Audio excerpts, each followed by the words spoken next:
Nurg'un do'stlarimiz danchafan qo'rg'anda avval tuxum qo'rish kerakmi yoki mifani qo'rish kerakmi to'g'risida aniq ayta olmaydi.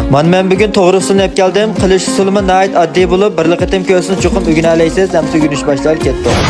Avval qachidan birisiga mikanning tuxumidan 3 tal chiqib, ustiga nihoyat az miqdorda tuz qo'ygandan keyin to'liq bir aralashtirib yetib, bir tal savizni men mushundaq nihoyat ushaq qilib to'g'raymiz. Shavso'ng palakni bo'lsa suratdagidek men musharras to'g'rasak bo'ldi.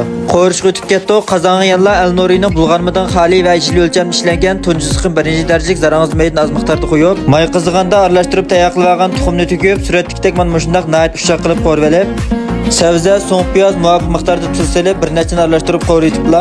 Tamtesiz qo'llaridan az miqdorda oq moch, yarim qo'shiq zir solib, o'tni yuqur qilib 10 sekund atrofida to'xtamay aralashtirib qo'yib, oldin pishirib olgan mifani to'kib, ustiga 2 qo'shiq atrofida shingchu va to'g'rab tayyor qilib olgan shavsoni solib, yan davomli 7-8 kun to'xtamay aralashtirib yo'rib qo'yib, oxirida palakni solib, yan davomli bir nechani aralashtirib qo'yib, palak bir xil yumshagandan keyin taqsigilib iste'mol qilishni boshlasak bo'ldi.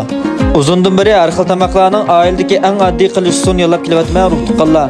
Shunga qo'llash yuzidan haqsiz yurakdan birini besab, piyonlar rayoniga gullarni ko'plab yo'llashdan birga meni qetib olsanglar, buningdan nadir mazmunli kunda o'ziringlarda kelarsanni ko'rishal xayr xo'sh.